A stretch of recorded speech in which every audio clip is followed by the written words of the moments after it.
to be their first speaker. And I talked about my photographic work primarily there.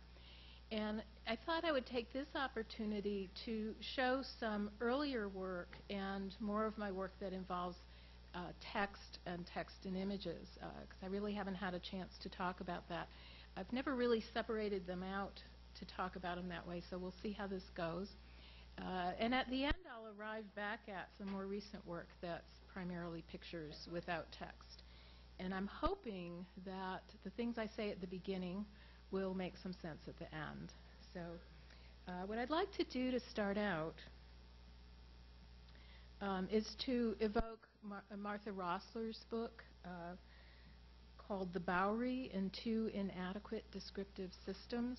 Some of you may be familiar with this book. It came out in the 1970s. And it's not so much that my work is influenced by the look or concept of this, but it's the underlying idea. She presents a sequence of images and text, both somehow evocative of the idea of drunkenness, but neither one exactly adequate to describe what that is. And it's a book that I think about a lot when I think about images and text. So I want to frame the talk by saying that although there's a lot of conversation or rhetoric about images being very different from words in terms of what's communicating, I'm functioning on the premise that they're actually the same, and that words are as evocative of producing images or imagination as pictures are. So in that way, all of my work is kind of a preposition of experimenting with these two things. And it addresses this idea of dichotomous relationships. I don't think of them as dichotomous, and I also don't think of a figure-ground relationship as dichotomous, and that is part of a key component of my work throughout many years. And what I like to do is imagine that these are not different, but that they're the same, whether we're talking about words and images or figure-ground. And I like to embrace the horror that the figure is the ground, that it is that what we image or imagine, our navigation of ourselves within the world, separate from the world and having agency and power over it, is instead a question of the ground infiltrating the figure and vice versa. So that's the framework for what I'm going to show you. The early work has some threads of this idea that I think becomes more clear in the later work. So I'm going to go back very early and show you some work that I did in the 1980s.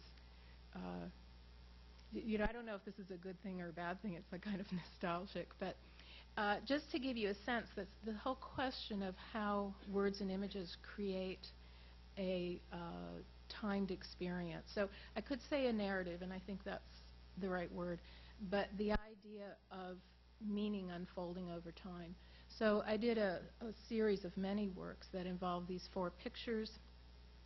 They're called nature studies, and it's about the idea of looking at nature.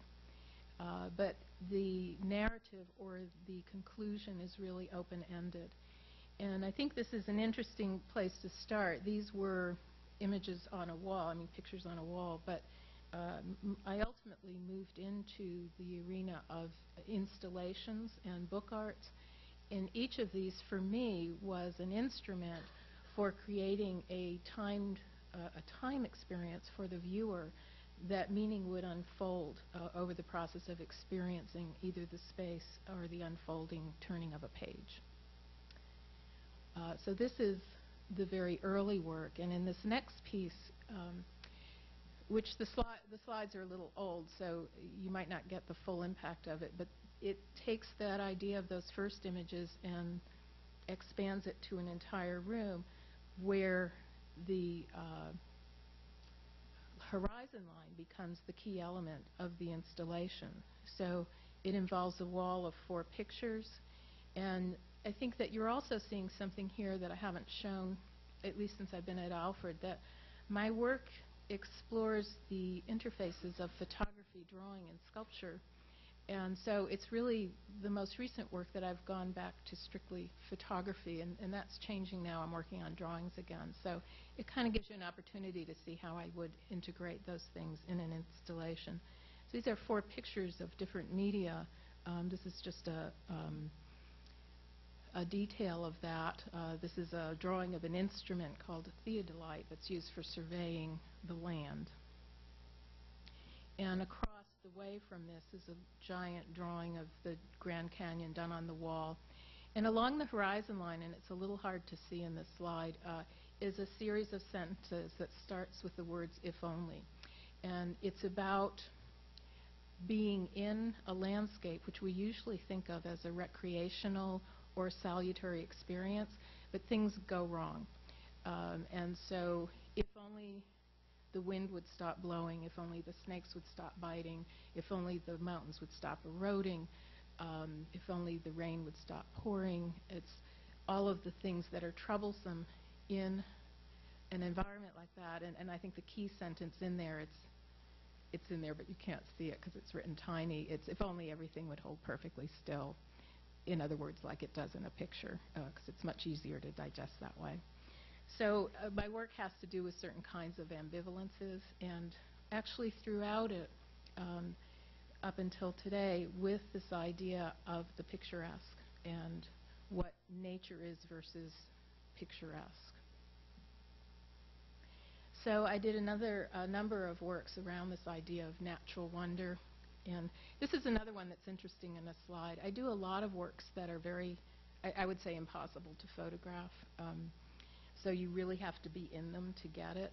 This is a gallery wall painted black with what you see those feathery lines are is handwritten text.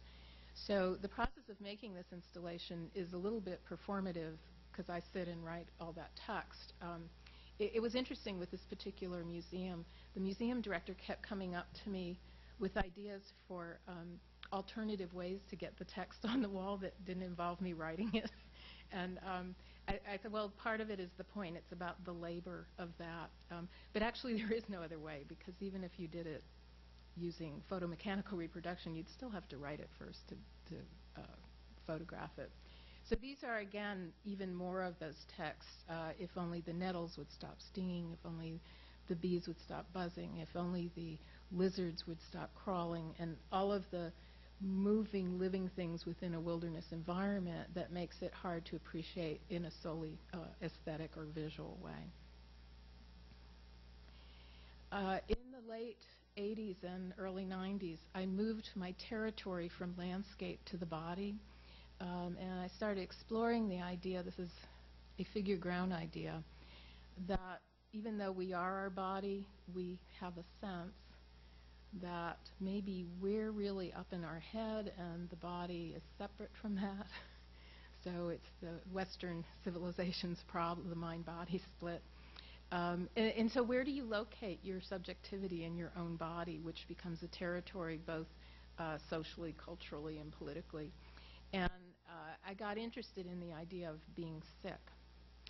So it's interesting, my perspective is philosophically is that there is no universal, and I struggle obviously with these artworks. Well, I don't struggle, but it's about a struggle of not being able to find transcendence.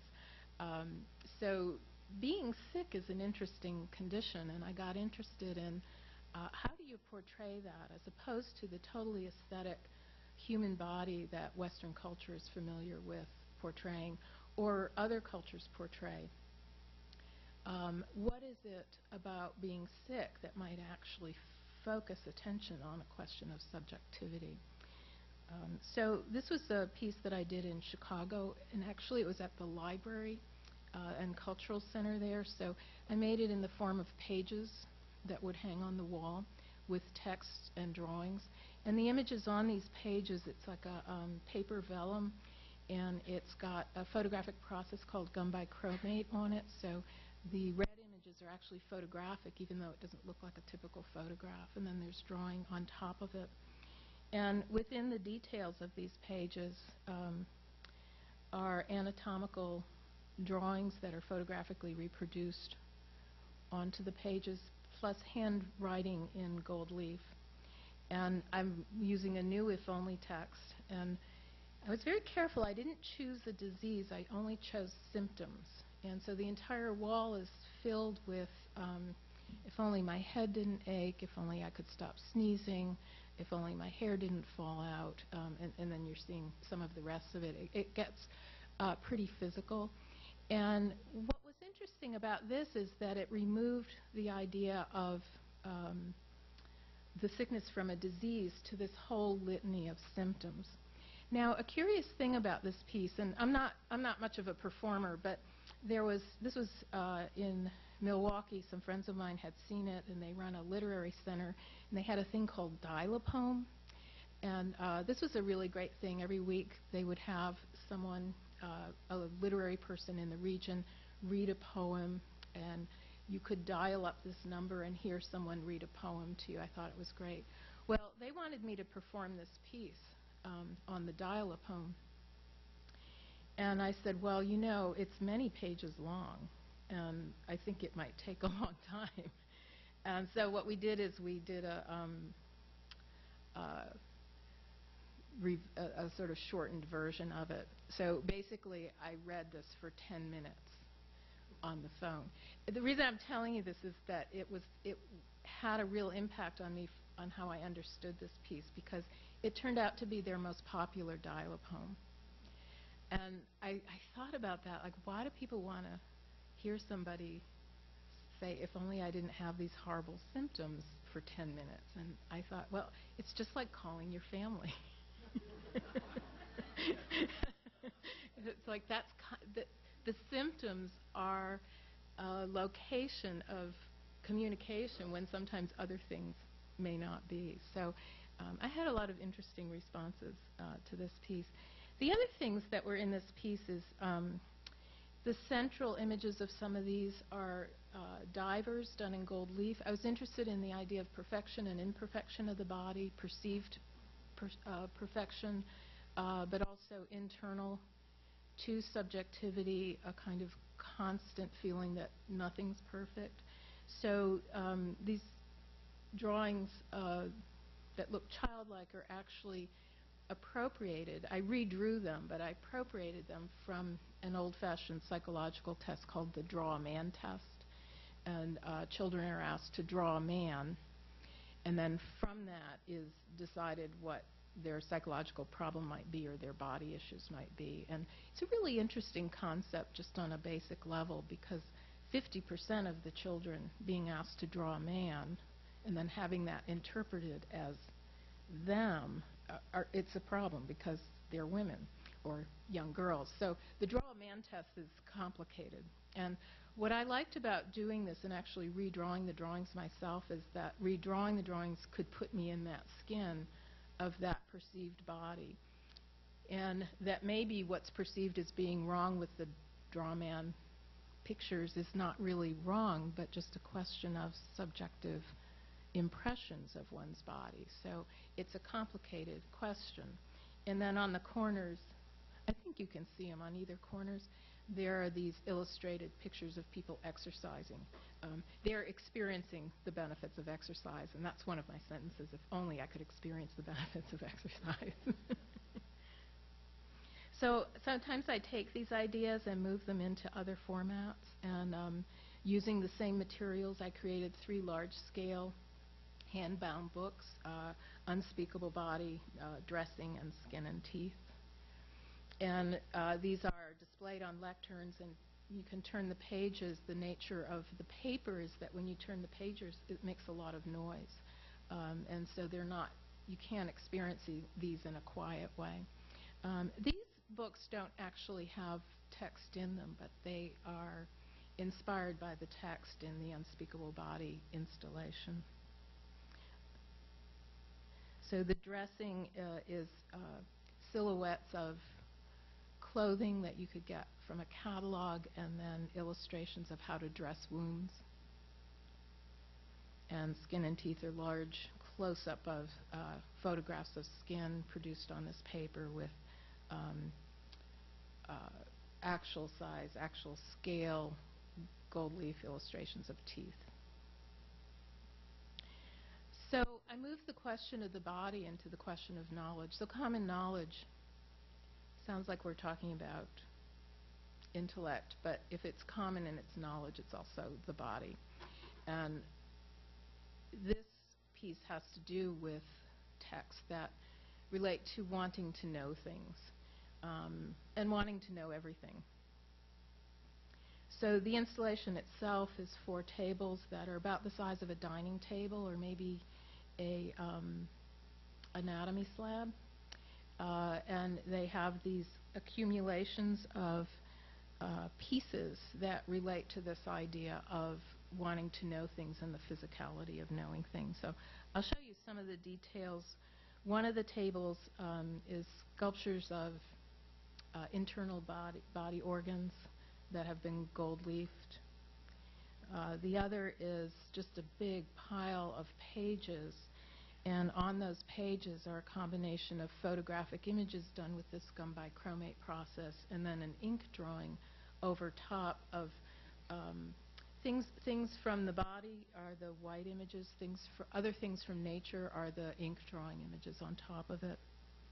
And there's just hundreds of these stacked on the table. You can't see them all because the stack is so deep.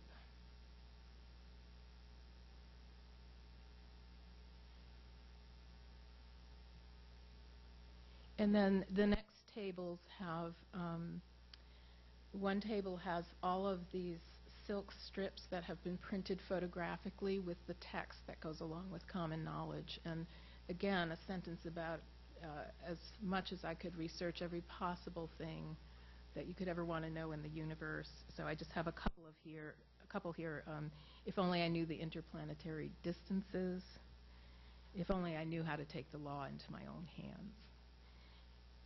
And then the pile of books. These were books that were rejects from the local library that I basically sealed shut and covered with a red ochre powder. So they create, in a sense, their own picturesque landscape. So as you can see with these larger projects, I usually do smaller, as I call them, satellite projects, actually lots. And this one was the Book of Common Knowledge, which actually has been exhibited around the country a lot in a traveling show on images and text from 1960 to 1990, I believe. So this is the same material. I've approached it a little differently, but the same materials as other big books. So it's a rather large book. It can sit on a lectern. The pages have images of someone leafing through a book that you can see through to the other images below. And then the writing is the text from the installation that I've just written on both pages of each page. It has a very large bunch of page holders attached to the binding of this book. In fact, more page holders than there are pages. And when it's displayed, those page holders hang down like a big ponytail off the book on the other side. But this is what it looks like close up.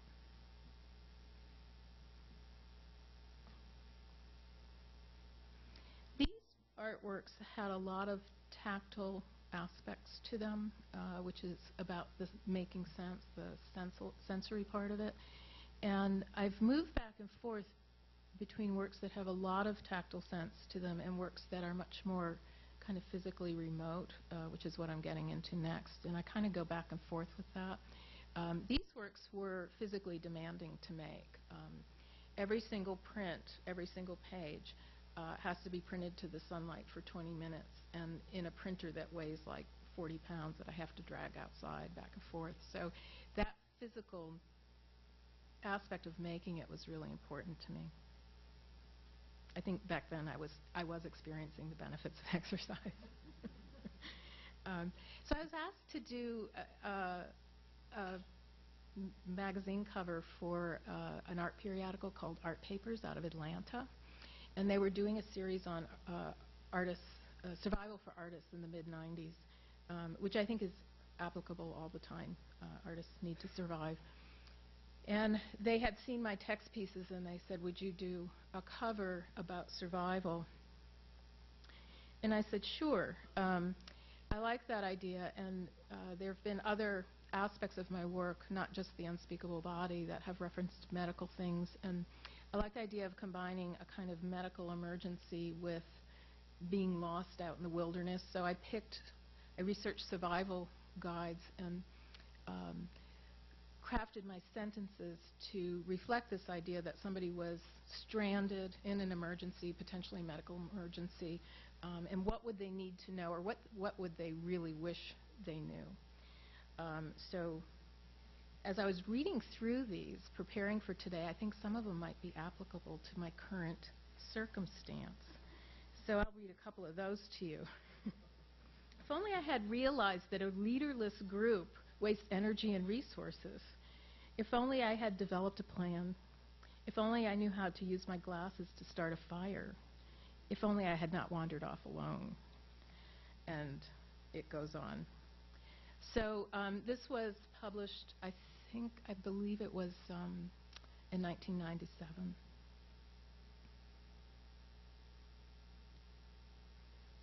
That's an important one. You have to know how serious the problem is. Around that same time, I was asked to join a show in Chicago on the theme of constellations. And the other folks showing were really interesting artists, and I thought, well, how would I approach the constellation theme? I certainly was interested in landscape, although I know that they meant it metaphorically. And I was looking at the night sky, and in that last piece and this piece, influenced by some astronomy sky maps that were designed in the 1950s with very kind of light, bright colors, beautiful blues and yellows. And so I chose as my constellation Coma Berenices. Probably not the most spectacular constellation, but it's a constellation that is actually, this time of year is a good time to see it. And it's one of the few constellations named after a historical figure, Queen Berenices, wife of Ptolemy. And this was the king under whom Alexandria became an important cultural center. So he was off at war, and she really wanted him to come back. So she sacrificed her hair, her long blonde hair, I'm trying to figure that out, to the goddess Aphrodite. But when her husband came back, he really liked her hair, so he was very furious. But luckily, there was a court astronomer who said, look, up in the sky, the gift was so appreciated by the gods that they've made a constellation, an image of the hair in the sky. So that's Coma Berenices. So I used the idea of a sky map and problems one might have with one's hair combined. So you can see I kind of take this sort of interesting, almost pretty aesthetic, and I turn it into the mundane. So this is Coma Berenices. It's a spun metal bowl on a wooden table, and inside are paper pogs that I made with text. And there's hundreds of the paper pogs. When you stand over this, the yellow reflects on your face. It's really interesting, and people get interested in reading them. So if only my hair was a beautiful shade of chestnut. If only I did not have unsightly hairs growing in my ears. If only I had just one eyelash left. And so it continues with that same text idea. I really thought at that time that those colors and that remoteness was still interesting to me, but I kind of got back to the red and black colors and the more earthy ideas. And in 1997, I was invited to produce a book at Nexus Press in Atlanta. So this book involves significant developments in my work that changed things for me. And quite frankly, you know, I'm in a transitional mode right now with my work, and I'm looking back at this book again and trying to imagine bringing it into a multimedia screen-based product. I'm not sure how that's going to work. But in any case, there were significant developments in my work from this that informed my current investigations. And this book was experimental. I got to work on it for 5 weeks and actually made some of the plates for the offset. It was like experimental offset printing, which Nexus Press was known for. The images and text of the book were produced through the digital montage, and this was the first time I made a totally digital artwork. So that was the other thing that was really important to this work. And the content of the piece explored the photographic garden backdrop as a narrative form through space and time. That's the name Anna Lemak. And I'll get into that in a little bit, what that means. Since then, I've combined a continued investigation of garden imagery with research in the techniques of digital imaging and output in pictorial work that explores the potential of fictional spaces. And in these investigations, I've returned to work in the form of pictures, a departure from this previous work that I was just showing you. But still, the ideas in that previous work are driving the later work. So I'm going to show a painting as a kind of background for this book that I made. And this is a painting done in the 19th century. It's an American painting by Asher B. Durand called Kindred Spirits. So in popular culture, memorial events, and in everyone's own backyard, the natural artifice of garden spaces has captured our imagination. Gardens are sites of recreation and loss. They can provide an experience of uncritical pleasure or tales of territorial power. So in this new photographic work and depictions of gardens, what I wish to do is examine existing sites with ancient histories from the vantage of the present moment. So I'm not so interested in documenting as in restructuring the existing imaginative narrative to fit a perspective of the here and now. And I've been working on these different bodies of works that pictorially explores the narrative structure of ancient gardens in an effort to examine their pertinence to contemporary life. I wish to engage the complexities of the Western garden landscape as representative of a thought process that can reflect both ancient narrative forms and contemporary engagement in pastiche, displacement, and grief. Pretty, frivolous, and extravagant, the garden seems beside the point in these dangerous times, yet it offers a chronicle of stories, the losses, and the imperial collections of previous dangerous times.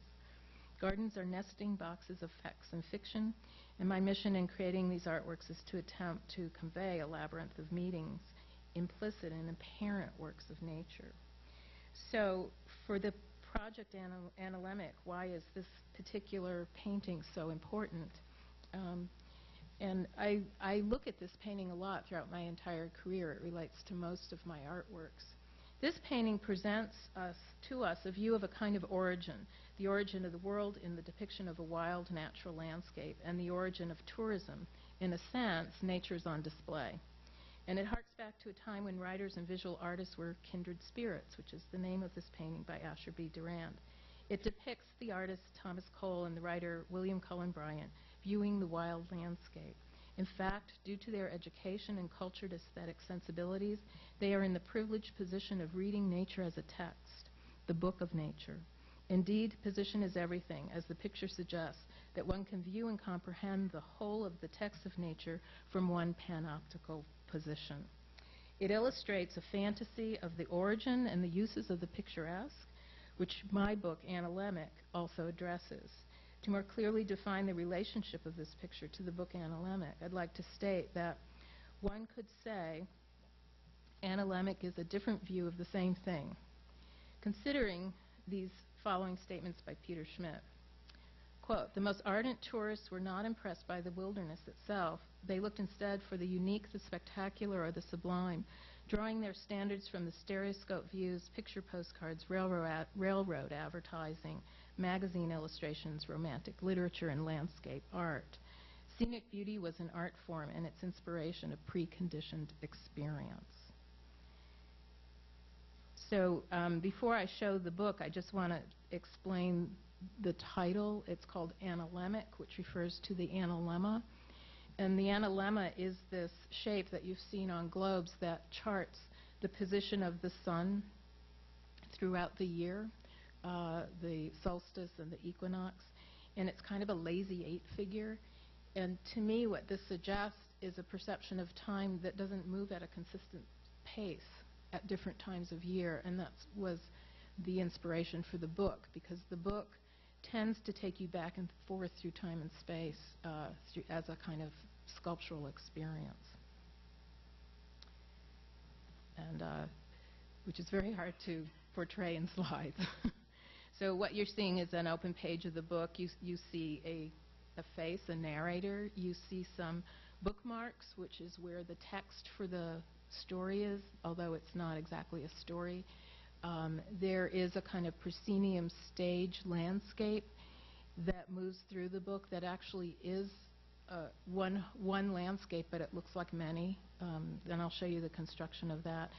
And then the printed text in the book, again, it's these series of if-only sentences. In this case, it's regrets. And those are also printed on the pages of the book with a varnish, so you can only see them by tilting the book to the light. So Anna Lemak is a different view of the same thing. It presents a walk through the picturesque with a narrator to guide the way. It mines its sources from obsolete picture archives, not only without concern for authenticity, but at every step of the way, every turn of the page, pointing out the landmarks of artifice. This book is a timepiece. The walk is at a pace that has fits and starts. The way is marked with bookmarks that hold the text, a play on the sundial or noon mark that might exist in such a landscape. Time is in relation as well to the text, a moment of decision past that is regretted. Compared to the extravagant imagery of the pictures, the imagery produced by the text is mundane, and the comparison becomes ironic. The potential of the book functioning within a form of classical poetry, the pastoral elegy, is real. A shepherd mourns the loss of his companion in a pastoral setting, themes of death at a young age, and the engagement in artifice. And I'm interested in the idea of the sentimental pastoral picturesque, and it relates to contemporary fascination with gardens, I think. I'd also like to refer to a review of one of the artist Christian Boltanski's work, where he claimed himself that what he wanted to do in his work is make people cry. And the reviewer objects to this and goes on to say that a complete discussion about the way Boltanski's work theorizes photography, which is all true, but I still think he really wants to make people cry. So my interest in the sentimentalized affect of these works is not entirely ironic. The book is a performance, and the space of the book is a theater. This is literally sentimentalized in Anna Lemak by the sweet opening and closing curtains at the beginning and end of the book. But the narrator functions as a performer here as well. And a conversation takes place between the reader and the narrator. Who is the narrator?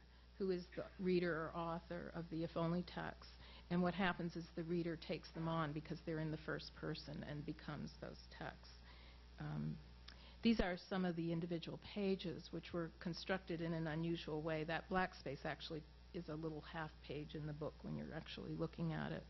And here you can see the face, which is an appropriated image, with the background. And the background is multiple collections of images pastiched together to make one landscape. And I drew my resource from the backgrounds of portrait photographs from the turn of the century. I also added pictures that I took in cemeteries and scanned frames for old photographs, but eliminated the photographs as the end pieces. These are the 12 bookmarks with their text. And just so that you can take a minute to read some of the text in one of them. So in this piece, I think it's interesting to consider, for example, Jane Austen's comments in Northanger Abbey in chapter 14 about a young woman being schooled in how to look at nature. And I'll quote, they were viewing the country with the eyes of persons accustomed to drawing and decided on its capability of being formed into pictures with all the eagerness of real taste. Here Catherine was quite lost. She knew nothing of drawing, nothing of taste, and she listened to them with the attention which brought her little profit, for they talked in phrases which conveyed scarcely any idea to her. The little which she could understand, however, appeared to contradict the very few notions she had entertained on the matter before. It seemed as if a good view were no longer to be taken from the top of a high hill, and that a clear blue sky was no longer proof of a fine day. She was heartily ashamed of her ignorance. A lecture on the picturesque immediately followed, in which Henry's instructions were so clear that she soon began to see beauty in everything admired by him. And her attention was so earnest that he became perfectly satisfied of her having a great deal of natural taste. He talked of foregrounds, distances, second distances, side screens, perspectives, lights, and shades, and Catherine was so hopeful a scholar that when they gained the top of Beechen Cliff, she voluntarily rejected the whole city of Bath as unworthy to make part of a landscape. So imagine instead that the guide or guides in the pictorial and literary tour through the picturesque was a woman, and that the artificial nature of the natural landscape was completely acknowledged, that there was not a single true moment, but many non-epic, tiresome moments to complement the salutary experience. And that is my idea about the Anna Lemak book. So I'm going to actually stop there. I have brought some other things to show you, but I think that that's given you a hefty bit of what I've been working on, and I'd like to have some time for questions.